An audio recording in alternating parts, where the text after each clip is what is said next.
right, guys, welcome back to another episode of Something Super Podcast. I'm Steve. I'm Mark. And I'm back. It's Jay. Hey, welcome back, Jay. So this week we are actually going to cover character arcs. The three of us each chose a Marvel Cinematic Universe character, and we are going to cover from the 2008 kickoff of the Marvel Cinematic Universe up until Endgame, and sort of see how that character developed, their ups and downs, their character flaws, and sort of dig in deep, and we'll go from there. So, Jay, let's start with you. Who is your character, and tell us a little bit about him. You're muted. I got Captain America. Is that better? That's better. All right. And it's hard to even start with him because Captain America starts off, in my opinion, How's it hard to start with him? Yeah, it was like, because it's just, he starts off just as like the nerdy kid who just like wants to do something for the country and like wants to try so hard and be the best he can be.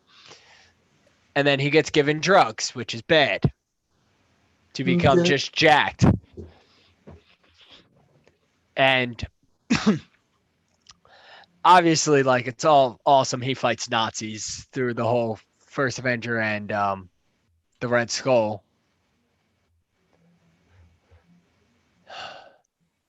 Which then leads to the first time you see one of the Infinity Stones, which is, I believe it's the Tesseract you see in that one, correct? Yeah. Yep. He goes underwater and gets frozen in time because he's trying to keep the Tesseract from going into the wrong hands. Correct. So from that, seeing him, you know, from the scrawny, wimpy kid from Brooklyn to even in just that movie, watching him go from a kid that wanted to join the military to frozen in time, you know, you can even do a whole damn story about that, but it's craziness on that one. Just because, like, he wants to help and just gets, like, rejected.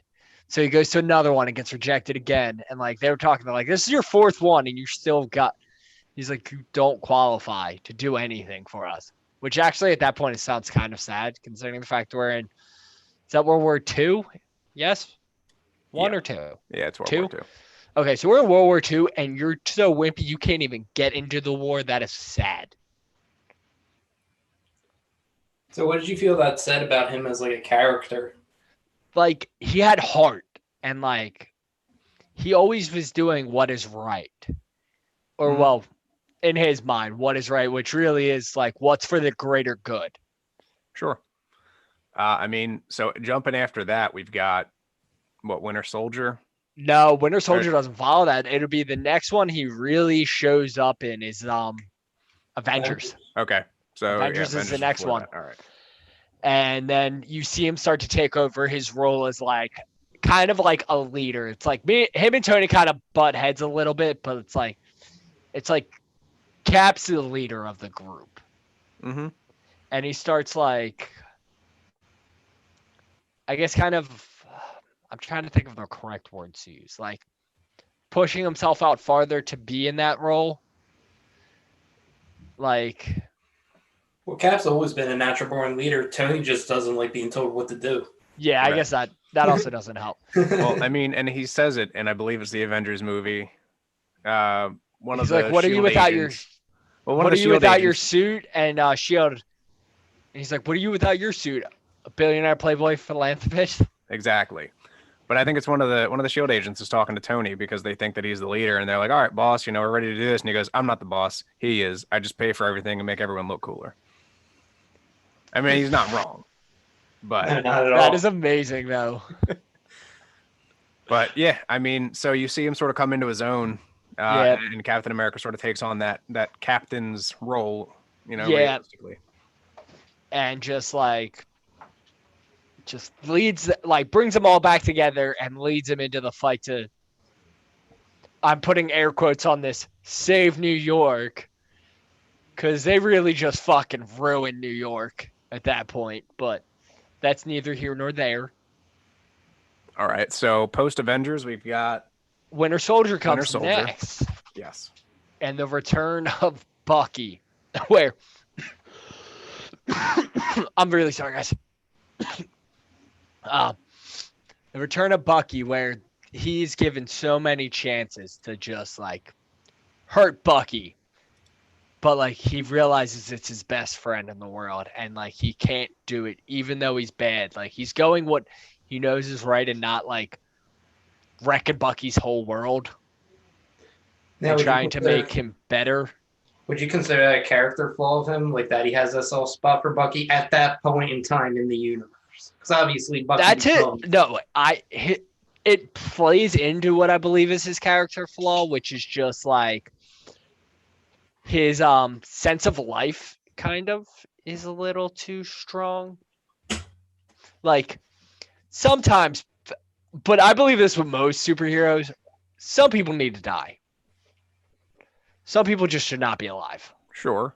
But looking at it as, he's sort of blinded by the fact that he remembers Bucky as Yeah. the, quote unquote big brother that he always Yeah. had growing up, that, That sort of is took him under definitely his a wing. flaw that he had, that he still saw him as that. 'cause, I mean, let's be honest. Like, if Winter Soldier really wanted to, he could have really fucked up Cap. Like, Cap had Absolutely. like at that point in time, brainwashed Bucky. Like, that's another animal.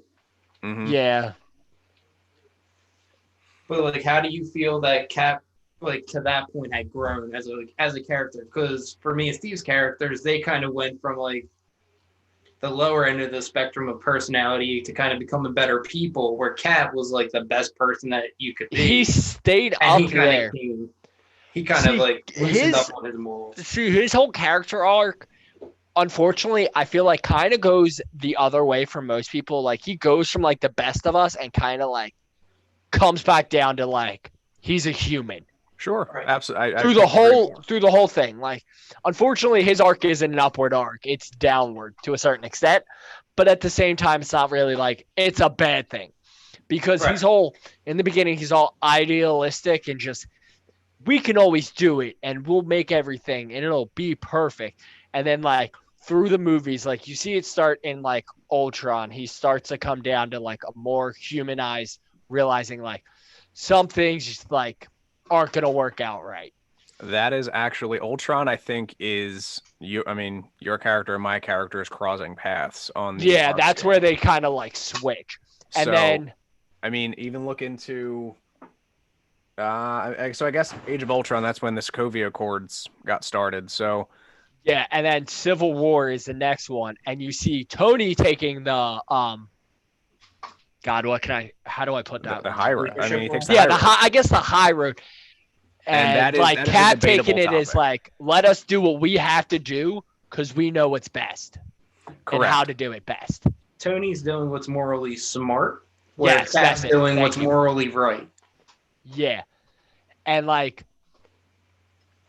at that point it's like that's when they come obviously head to head at this, and like you could see the divide in the Avengers. Mm-hmm. Well, I mean, and yeah, there's always sort of been a divide. There was the scientific and logic side of things versus the emotional side of things. And I'm not saying Captain America only thinks with emotion. Obviously, he's a tactical genius. But when it comes to Bucky, again, perfect example. He didn't think with his brain. He didn't say Bucky needs to go down. He thought, this is my best friend. I've known him forever. I need to try to keep him alive and salvage him. I need to save what's left of the good in him. Yeah. So, And even again, after finding out that Bucky did one of the most heinous crimes of killing Tony's family in cold Absolutely. blood, Cap still stood behind him at 100%. Yep. And that is where I will always stand for Team Iron Man in that movie, because while I understand that Bucky was under the influence of the Russians, he got brainwashed. I don't listen. I would be like, I get it. You were brainwashed. You didn't actually mean to do it, but you still killed the dude's parents. Like you fucking murdered his parents. End of story. That still all right. deserves at least one ass whooping. Oh, absolutely. Yeah. Oh, definitely. Yeah, well, he got his ass whooped, so he Even good. if it's not personal, Yeah, I understand. No, I don't take away the fact that he definitely deserved to get his ass whooped for that one, because that was Tony's family. But like Tony wouldn't be the same Tony if his dad was alive. I agree.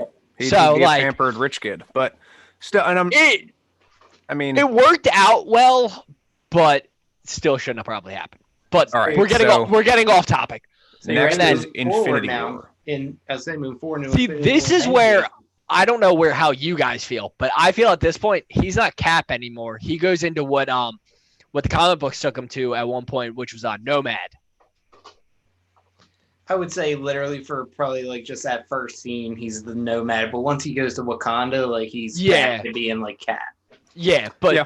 that's where That you train start seeing him. station scene, he's definitely Nomad. He's just kind of roaming around and Yeah, him and like Black Widow. you still see like he wants to protect the people, but like he wants to do it his way. Yeah, so he's doing it on his own terms. Yeah, But and that's the thing. that's kind of how the whole rest of the story goes.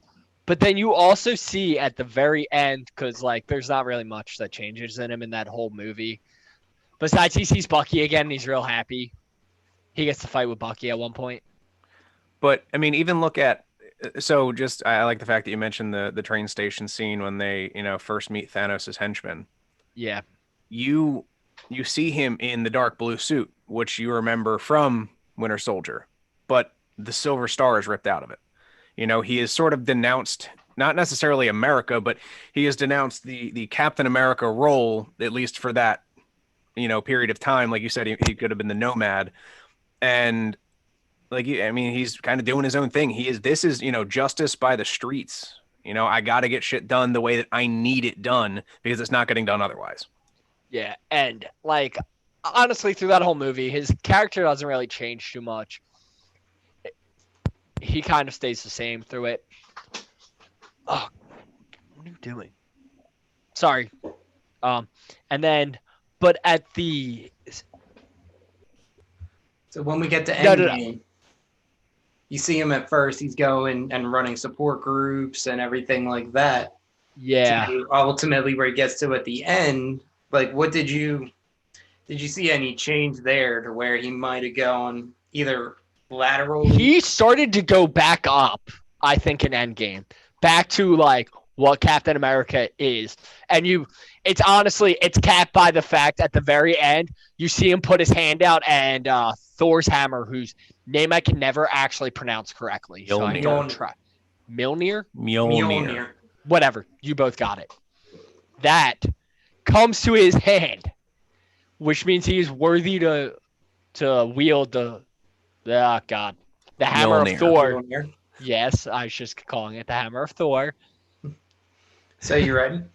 Obviously, at the end, the end of his arc, he's worthy enough to wield not only Mjolnir but also Stormbreaker. There's a brief scene where he has him. Yeah, he has it in his hand, and Thor's like, no, you get the small one. So now we go back to really quick. I want to go back to Age of Ultron when they're all having the competition. Obviously, I was actually going to mention that because I thought that wasn't Age of Ultron. I thought that was Avengers, the original. It's Ultron. It's Ultron? Oh, okay. Yeah, because he gets it to Ultron. wiggle. Yeah, so he grabs it. Now it's been confirmed that at that point he was worthy enough to pick it up, but he didn't want to embarrass Thor. However, when that came out, that wasn't out. Did you guys both think that he could do it, or do you think he was still working his way and that's why it only wiggled? Sure. I mean, and I think that's what the Russo brothers sort of were going for, was like okay, he could make it wiggle a little bit. He's definitely there, but he's not all the way there. Yeah, that's how I saw it originally. But Okay, then Jay, I got one question for you. yes. Over the entire arc, if you had to pick one scene, that was the scene that made him worthy. What scene do you think it would be? Ooh. Because I know mine, but I'm curious of yours. Steve, you can chime in too if you have an idea. I want to wait to hear Jay's first. Ah, man. At some point, he became worthy enough to wield Mjolnir. Was it that he was always worthy, or did he have to build to that point? And if he had to build to it, what point do you think it was okay, he's now worthy? I think I might go with at the point. We're talking just straight Endgame, right? No, just Or just his through the entire whole arc. series. anywhere in any of them. God. Over his entire arc, eventually he became worthy. I'm curious, when do you think that? You could give me what movie you think he became worthy if you can't think of a specific scene. I could see it towards the end, because obviously with the downward arc, I highly doubt he's going to be worthy at that point, like through Civil War and like the beginning of Endgame or Infinity Wars. Endgame, I could see it at the point where he realizes he needs to start to like trust some of his teammates, like with the Tony thing where he goes back in time. I could see at that point because he's actually trusting his teammates and like doing what is right so they can get back to what they need and going back in time to meet Howard. That point in Endgame, and then through the original movies. Well, obviously, it had to be like one single point. You don't have to give Winter Soldier. I could see it being Winter Soldier actually, instead of actually going at Bucky and trying to be what I would prefer of just ruin Bucky's world. Just, I get it. He's an old friend. Just do what you got to do because you're doing it for the greater good. He actually saves Bucky. Okay. See, mine personally, unless you want to give yours first. Okay. No, you're good. I mean, me personally, I think he's always been worthy because if you remember, before he even gets the serum, when he's doing the jumping jacks with his squad, Tommy Lee Jones throws out a Doug grenade. Everybody runs, but he jumps on it.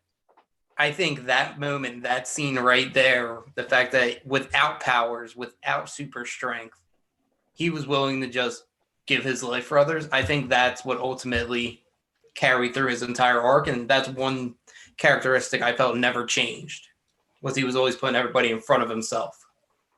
Yep, I got Jack. I got to put one thing out there to that. He jumped on that even though it's a dummy grenade. That would have been really unfortunate if it wasn't, because he was real skinny, and that means bones were flying at people. I absolutely agree. But no, I couldn't agree more with Mark on that one, though. I think he was worthy the entire time. I think there may have been a waiver in worthiness, maybe around, again, the train scene, the train station scene probably would have been it. He was still doing it for the greater good, but was it his greater good, or was it just fighting against Tony's greater good?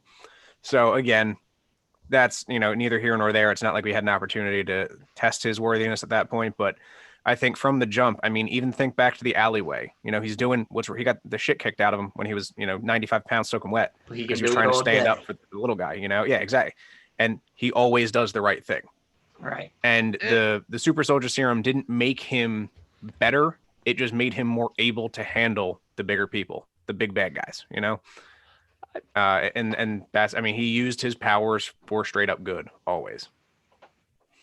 Next, I'll go with my character. I chose Tony Stark, Iron Man. He was the person that kicked off the MCU, and like Jay said, he was a billionaire playboy philanthropist to start. And he honestly, in my opinion, has one of the best character arcs, because he goes from selfish asshole to I'm going to sacrifice myself for the entire universe, which is kind of cool. So, throughout Iron Man 1, obviously you see him, sort of do his own thing. He gets captured. He's first of all celebrating the fact that he is selling missiles to the U.S. government that are used to kill terrorists, which cool, awesome, whatever. That's how you make your money. It's defense contractors. Gets captured, gets blown up by his own missile, which he realizes at that point that like maybe this isn't the best thing in the world. He doesn't realize who Obadiah Stane's selling to. We jump forward a little bit. Iron Man 2, he sort of gets a little out of control. I guess, was Iron Man 2 or was it Avengers first? That was Iron Man 2. So, yeah, Iron Man 2, it's when Rhodey gets his suit. He's still a little, I want to say, a bit of an asshole, still kind of full of himself. It's when he meets Black Widow. So, when the Avengers Initiative sort of gets introduced. But honestly, again, even through that movie, he's still kind of doing for himself. He hasn't had the opportunity to really do for anybody else yet in the MCU. Big buildup sort of starts with Avengers, I guess, for him. It's his first time really working with a team after, first of all, getting shot down by Nick Fury in the post-credit scene for Iron Man 2. He's like, I'll go, I don't we'll work well with people. I'm not really about it. And Nick Fury's like, well, we really didn't want you anyway, so thanks. And, you sort of see Tony's like, oh, well, no, like you have to, you got to want me. I'm Tony Stark. Do you know who I am? Like, I'm Iron Man. And again, that's his, robust ego taking charge there. Iron Man 3, you can really see his, I don't want to say soft side coming out, but him and Pepper, really got together at that Iron Man 2 point.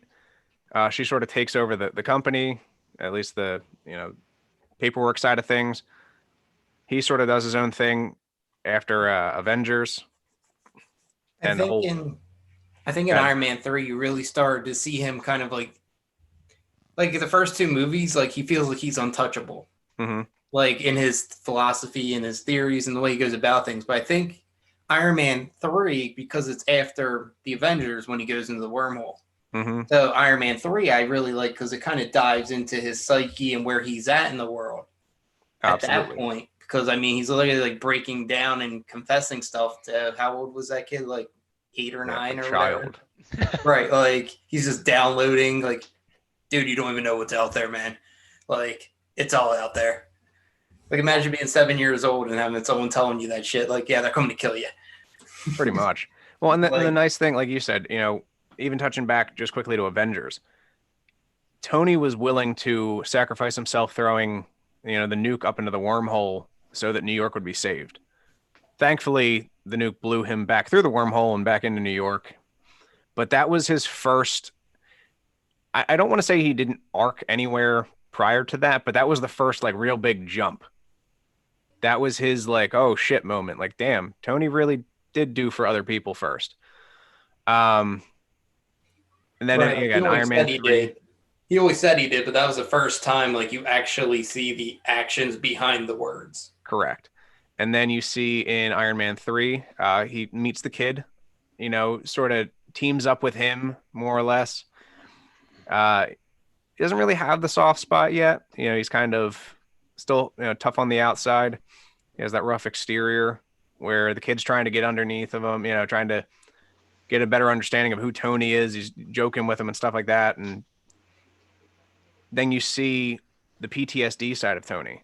He's constantly having panic attacks. He can barely, even hang out with Rhodey at the bar. That's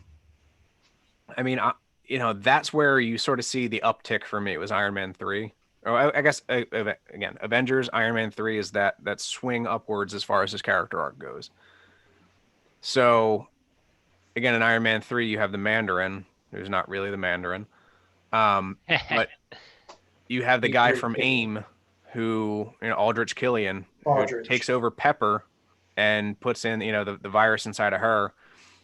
And that's when you really see Tony like lose it, because he's like, this is the woman that I love.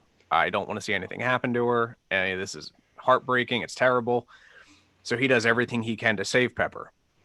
And between Avengers and Iron Man 3, Tony spent his free time building extra suits. Christ, what did he have? Like 80 something suits? Yeah, an armada. Yeah, the entire suit brigade that he unleashed on the AIM agents, which was awesome. I think that was one of my favorite scenes in like every MCU movie, just because I'm a huge Iron Man fan, to see all of the different, the space suit, underwater suit, and the robotics, construction type suit. Like, it's just insanity, the amount of shit that he was doing. And then for Pepper, at the end of it, he was like, it's over. Like, it's done. It's called the clean slate protocol, and just blew them all up, because he was telling her, like, this is it. I'm done. I'm good. Kind of got back to his thing, Then we jump into, after Iron Man 3, we have Age of Ultron, I think. No. Yes, Age of Ultron. Okay, and that's when Age of Ultron was before that. Not Iron Man 3, no. Iron Man 3. So Iron Man 3 was the kickoff for the Age of Ultron, like the Iron Legion. Oh, yeah. Where instead of creating extra suits for himself, which again, selfish, he creates robotic AI suits that go out and help people in the world. So he sort of turned his, selfish, again, more of a character arc, more of selfishness to, I'm going to help out everyone. And the thing I really like about Tony is in Age of Ultron, you see his decision-making skills go from I want to be a hero to I realize that if I continue being a hero, it's only going to do more damage to the world. And you see the Iron Legion get taken over by Ultron, obviously, and all Tony wants to do in this movie is create the perfect AI.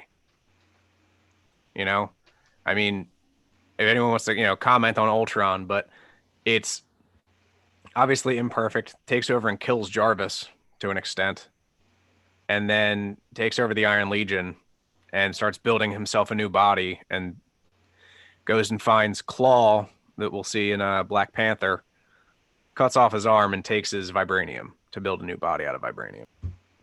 Sorry, I feel like I'm just ranting on and on and on. Jay, yours was much more drawn out. Sorry, I'm like blowing through this here. But so, no, you're ready. So here, let me propose this then. So we were all in agreement that Age of Ultron was like where Cap and Tony crossed paths. So Steve, in your opinion, like,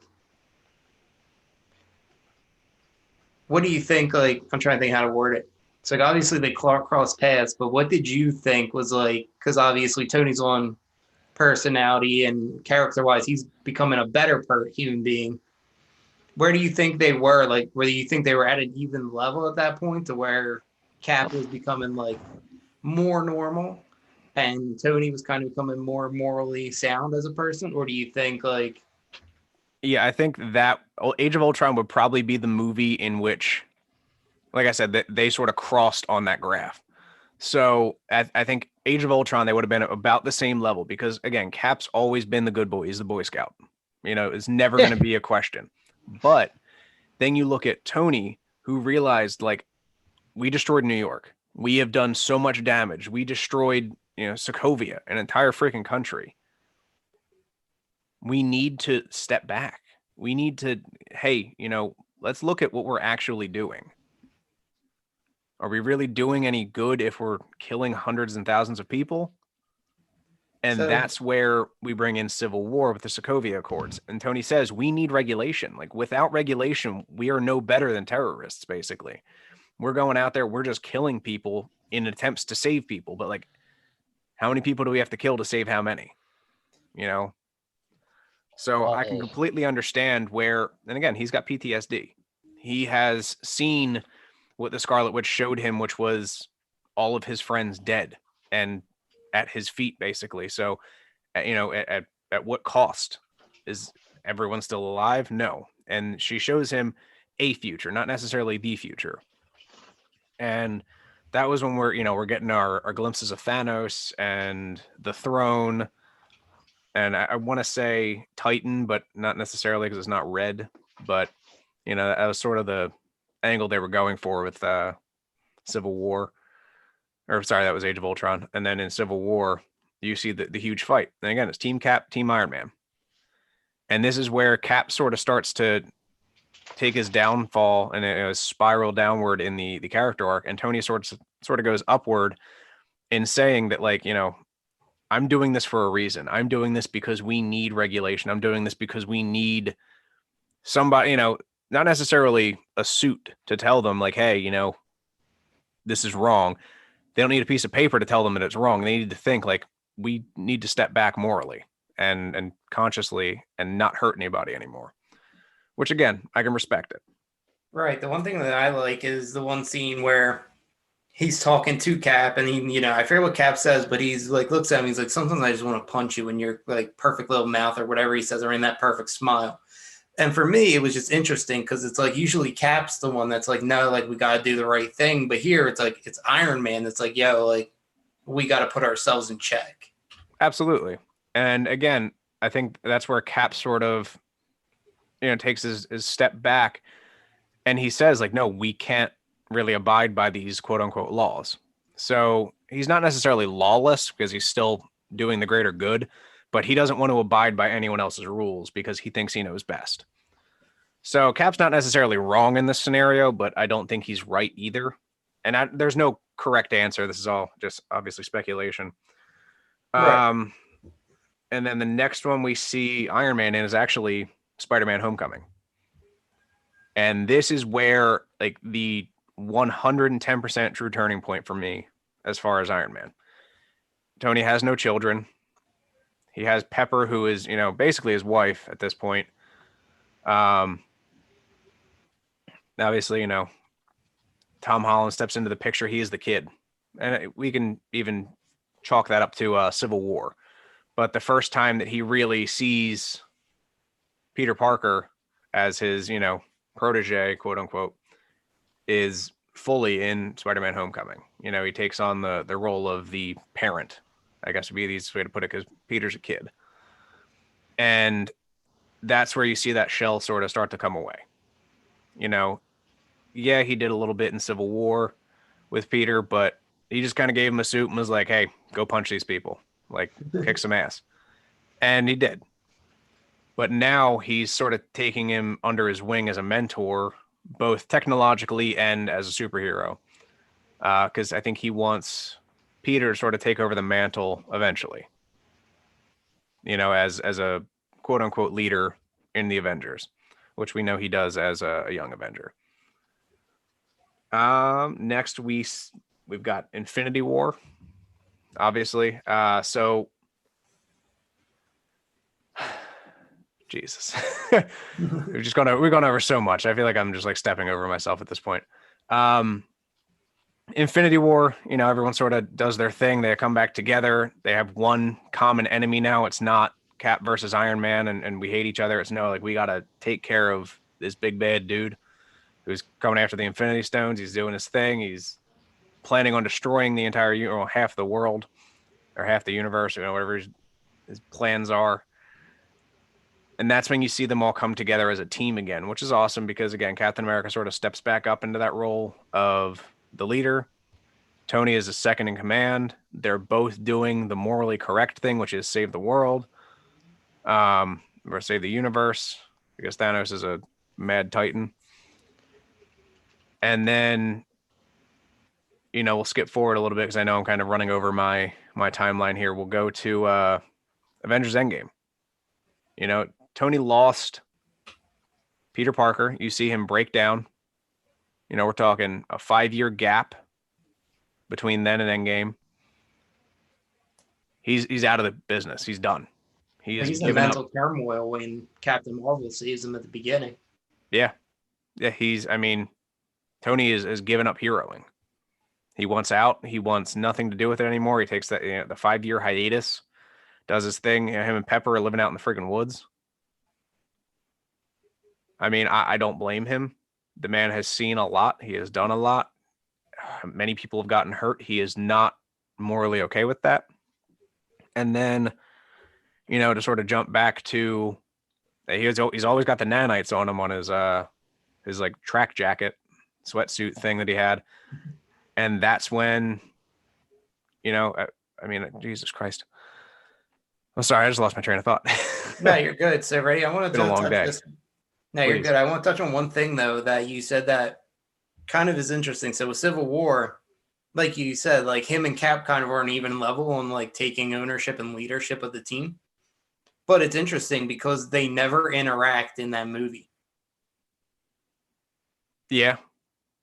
Cap's always on Earth and Iron Man's always out in space the entire time. They don't actually see each other. Like they have Civil War, and you feel that through Endgame or through Infinity War. I'm sorry.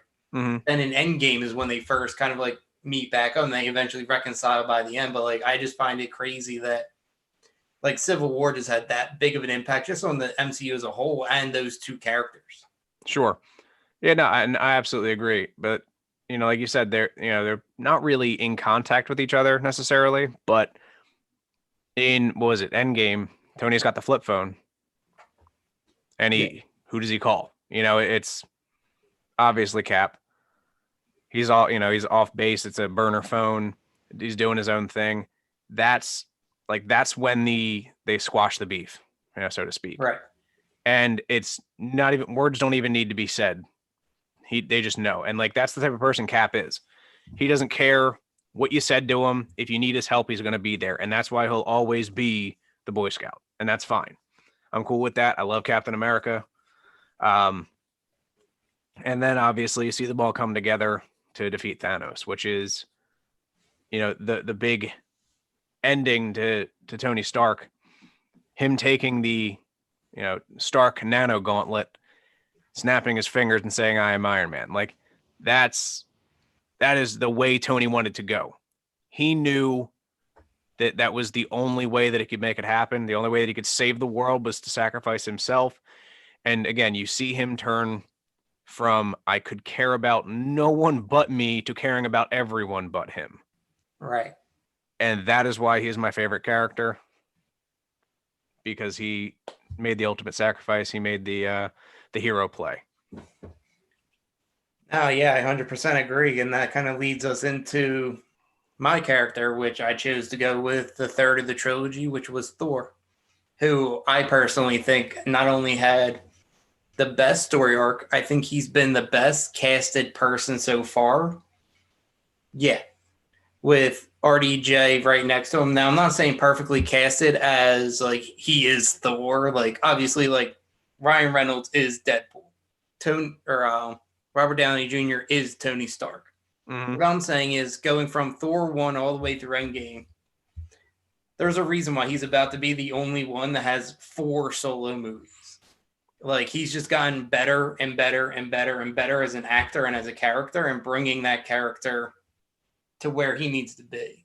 Sure. So, because like in the first Thor movie, he's about to be pronounced king. He's cheery. He's immature. He's kind of childish, and I feel like he really hasn't been tested. Sure, I agree with at that point. Like I think maybe his toughest competition would have been Loki, but obviously Loki never had a claim to the throne. So, as far from a physical standpoint, like I don't think he's ever been challenged to where he really had to check himself. And you see a little bit of his mom, and I feel like he has the most tragic story because literally I feel like in every single movie that he's in, somebody he loves dies. Mm-hmm. So, other than maybe the first one, but it's crazy because, they show the scene with him and Odin and Loki, like when they're kids, and Odin says something along the lines of, "The perfect king never goes looking for war, but he's always prepared for it." And the interesting with that is that's something that really doesn't stick with Thor. Because then, at the beginning of the movie, Frost Giant, the Frost Giants, or I forget what they are. They sneak in and they steal the Tesseract. And it's like they snuck into Asgard, stole one of the most powerful weapons, and they got away with it. And Thor's first instinct is, let's send a message to the 9 realms that you don't fuck with that Asgard, and let's go and, take some of them out. Not all of them, but some of them. And in that moment, like he's looking for war, which eventually leads him to go on his own crusade, which is why he eventually loses his worthiness. Odin strips him of all of his power. He puts the enchantment on Mjolnir that he who be worthy enough to hold this hammer shall possess the powers of Thor. Like when Thor gets sent to Earth, like he's immortal. And I think that's something that he really wasn't prepared for. And for me, I always found it interesting because it's like, by no means was the first Thor like a bad movie. It's a great fish out of the water tale, but as far as he as a character, like there's not much to him. He's just kind of reacting to everything and what's happened. So obviously by the end of that, he becomes worthy again and he goes back, and when he's fighting Loki on the bridge and he eventually destroys it, like, yes, it's cutting. Yes, I feel like a lot of people misread that because they're like, oh, like that was just him cutting himself off from like Jane and the world. It's like, no, like he was doing that to save the people he originally wanted to kill. Like, and he made that much of a twist. So then that takes you to, Thor the Dark World, where I feel like this is, yes, it's a setup movie, but I feel like, it's not that bad of a movie for what it is. So Thor's trying to save Jane. Eventually, they get attacked and his mother dies. And, so from this point on in the movies, he starts just being driven by like revenge. Mm-hmm. So for him, like, he's not a Tony Stark who has like smarts. He's not a Captain America who like has this kind of like a leadership kind of a role. Like He's just kind of going and exploring his own journey. And he has kind of the same character flaw as Cap with Loki. It's like Loki is a terrible human being in the first couple, well, as Guardian in the first couple movies. But like Thor keeps giving him chances. Like, it's one of those things where it's just crazy the way that he has such a blind spot to what Loki really has as far as his ambition, what he wants to do. Yeah. But then, you take that and then you get into Avengers to where he's coming to Earth to, bring Loki back to Asgard to be tried for his crimes. And, he ends up having that awesome fight with Cap and Iron Man where he's like, oh, I'm just going to electrocute you, and just charges Iron Man's suit. Gets the unibeam mashed. Yeah, like the ultimate, what are you going to do? #wrecked. So I actually like the fact that you brought up the first Thor movie, how he's like stripped of his power and sent to Earth. In that regard, he has almost a reverse Captain America origin. Because Cap he was the best of us with nothing and was given everything. And Thor was the worst of us with everything and it was taken away. Oh, absolutely. And then he eventually earns his way back to getting it. But even then, he kind of like, there's always that doubt that it's like, oh, I could lose his power. So I feel like he has more respect for it come Avengers. And then eventually, I believe next time you see Thor is Age of Ultron, where even in Age of Ultron, Thor's not really doing anything crazy. Like, he's just kind of part of the team and being told what to do and going and doing it. But then Wanda gets in his head. Now it starts getting interesting. He goes to the pools and, he has a dream where he sees Ragnarok. And he gets straight up told, like, you will be the death of us. You're a destroyer, Odinson. You get plants of Hela, because he doesn't say you are Odin's firstborn. He says your firstborn son. There's a quick glance where you see in the cloud, it looks like a gauntlet, and you see, the stones in it. So it's really, his movie's really setting up what's going on later on. But where Thor, for me, where his movies truly start is the next time we see him. Because he's not present during Civil War. He's going through Ragnarok. Now, here's for me where I think the Thor trilogy starts. I think it's going to be a little bit of a cop-out, but I think Ragnarok, Infinity War, and Endgame, that's Thor's trilogy as far as his story. You got Ragnarok, where now you're getting Odin dies. So now he's lost both mother and father. He's lost Loki 4 different times at this point. Like, he's been through the ringer, and now you have Hela coming up and challenging him. Yeah. And it's just crazy, because it's like, I thought Odin was already dead in Ragnarok. No, he dies in Ragnarok. Loki puts him in the elderly person home. When they go back, they have the whole because he comes back and then he's not there. I got it. Because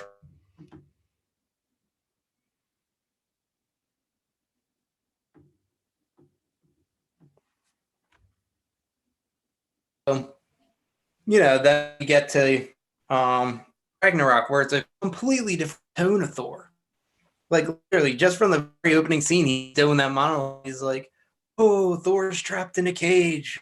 How could this happen? And you think he's talking to you, the viewer.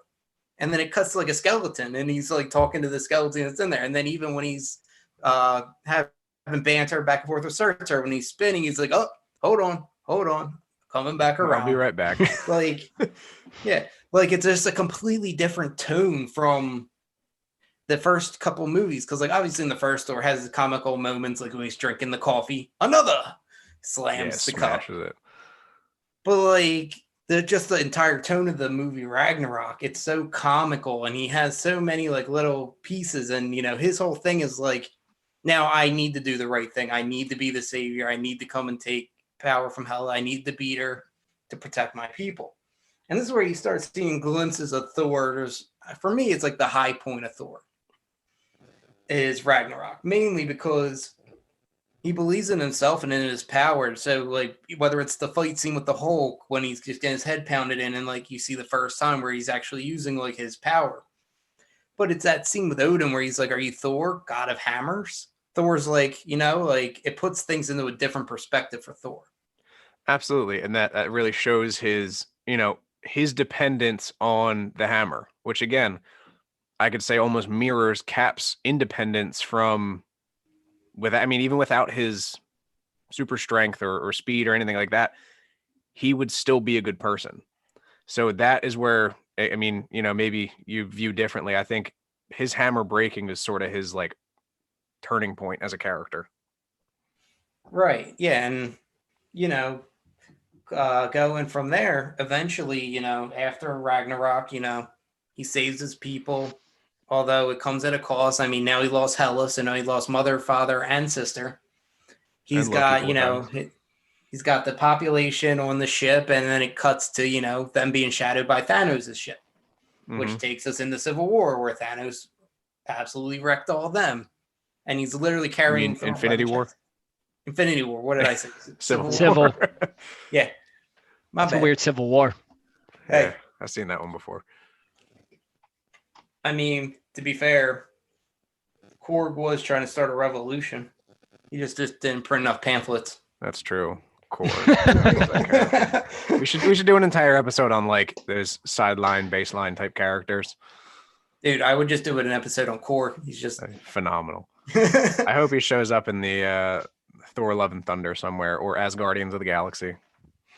Oh, I hope he does. But yeah, like then it leads into Infinity War, where he got straight up just wrecked by Thanos, and Loki eventually gives him the Tesseract, and then Thanos actually kills him. So now Thor's literally lost everybody, lost his people, his sister, brother, mom, dad. Like, it's pretty much just him and a handful of Asgardians at this point. Yep. So this is where you start seeing him kind of starting to doubt himself and almost lose that worthiness again, because it's not that he did anything wrong. It's just he's not believing in himself. And Infinity War for me is my favorite movie that features Thor. I mean, you see how beaten and battered he is at the beginning, to then he goes on the side quest with Groot and Rocket to get Stormbreaker, and then the greatest superhero entrance, to my opinion, is the Battle of Wakanda. They're finally getting overran and everything's going to shit. And then you just see the Bifrost come down, and all you see is Stormbreaker just come whipping out like Kratos and just throwing it and whipping it around. Yes. And then he catches it. And at this point, then he charges in the battle screaming, bring me Thanos. And he's in the zone right there. He knows that he has the power to be the leader in this fight. And he takes that power. So eventually at the end, Thanos is shooting all the power at him. He throws Stormbreaker, cuts right down, and hits him in the shoulder, and then he should have gone for the head, and he snaps. Well, from here, Thor just gives up. Really, I mean, next time you see him now comes Endgame. You see him at the very beginning. They go and find Thanos. Thanos explains he destroyed the stones, and Thor cuts his head off and walks away. And even there, he repeats the line, I went for the head. So that's been eating at him for all this time. That's the next time you see him, we get Bro Thor. Fat Thor. Fat Thor. And this to me is just the epitome of visually showing PTSD. Yes, Tony was having the nightmares and things like that, but I mean, Thor literally is using humor to cover his pain. He gained a ton of weight, and he doubts himself. He lacks his own worthiness. He's not even helping the team. They're building a time machine, and they're trying to figure out how to work everything, and he's literally just drinking sodas in the background, the Big Lebowski. I'm sure that was soda. Yeah, maybe. I mean, it was a Fresca. But it's not until he actually goes back in time with Rocket and he talks to his mom, and his mom's like, look, you are a failure, but it doesn't mean you did the wrong thing. All you can do is fight back from it. Stop living in the past, move forward. And that's when you see a turning point, because then when they come back, Natalie's dead, all that other stuff. So everybody feels like there's no hope. But Thor's the one that's let's do this. We got to get this.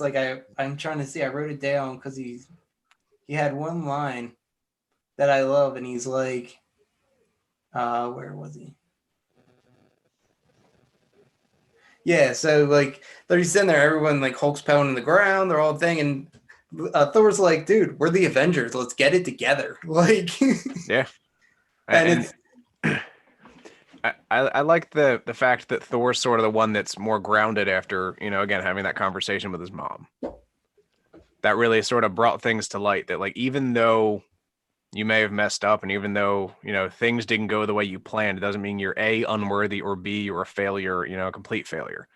He's just like, all right, well, we got to get our shit together now. Now it's time to, like, pull ourselves up by our bootstraps and let's start kicking some ass again. right. And after his mom has that talk, like he puts his hand out, when Mjolnir still comes to him, he almost like looks shocked. Like he has relief. Like you just see sheer relief. He smiles and he's like, I am worthy. Like that was the ultimate proof. And then towards the end, right before the final showdown, like you have Cap and Tony and like the wreckage of the missiles that went off and everything. And in an opening, you see Thor just standing there by himself in his normal clothes. He's just standing there staring at Thanos. Now, I feel like a younger Thor would have went head on with Thanos and just not even tried. But like, you see, he's relying on his team at this point, and he's like, "Look, I know I can't do this alone. I know in Infinity War I tried to do it alone and it didn't work." So then you get the God Thor, the braided beard, the dreadlocks that are like twisted. Oh my God, I love it. And like he doesn't lose the fat, like he's still a heavy dude. Yep. But he's just a whole different being. And if you actually watch that fight, like he's learning from his mistakes now. Like every single swing he takes during that fight with them three versus Thanos, every single one is for the head. And I mean, just the joy on his face when Cap wields Mjolnir, like he's like, I knew it all along. Like he's like so happy for Cap, where originally I feel like he would have felt like Cap was trying to like steal his spotlight. Steal his thunder, so to speak. Nice. Good pun. But yeah, but then, like by the end of that movie, I feel like we have Thor back. Like he's making jokes not to cover the pain. Like he's back to being himself. He's more lighthearted. So after everything that he lost, I felt like he had the greatest arc because he was able to get everything back. And that's just, I don't know. That's just me personally. Well, I like the fact that, you brought up his PTSD as well. And let's just use it comparatively to Tony, right? So Tony's got PTSD. He went through the wormhole, saw the death of the Avengers, basically saw, all of his friends die, all of his family die, etc. But at the end of the day, he still had A, his money, B, his suits, and C, his wife and now child to go back to. Like you said, Thor lost everyone. He still had Valkyrie. Yeah, but even she didn't pop up until the end of Endgame when the portals opened up. Well, he actually gives her the crown. Yeah. She's technically the ruler of Asgard. Well, New Asgard, but yeah. The sea shanty town. But I mean, it's like him and Korg are like best bros now, but he doesn't really even know them, and they're just kind of sitting there drinking, eating, and playing Xbox. Like that's all he does. He doesn't have a ton of money or a loving support group and a family to go back to. He doesn't have, a thing to do. He's on Earth. It's not his planet. It's not his world. If he could go back to Asgard, maybe things would be different. But, again, his character is left with nothing, like you said. It's an insane way to look at it, but how he deals with his PTSD versus how Tony deals with it is entirely, converse, because it's two opposite ends of the spectrum. It's I have an outlet and I don't have an outlet. Thor did not. And I mean, honestly, just that talk with Freya, like she had more, I'm pretty sure she has more lines in that one scene with him than in the first two Thor movies that she's in. And like that just says so much that it's like, because you've obviously always saw him talking with Odin, arguing with Odin, but like you never really saw him and his mom have one-on-one time. Yeah. Like the first two movies were more focused on Loki and her versus Thor and Odin. Go ahead. No, to say to where now, like that scene gave us that closeness to like, oh, okay, like everything was just off screen.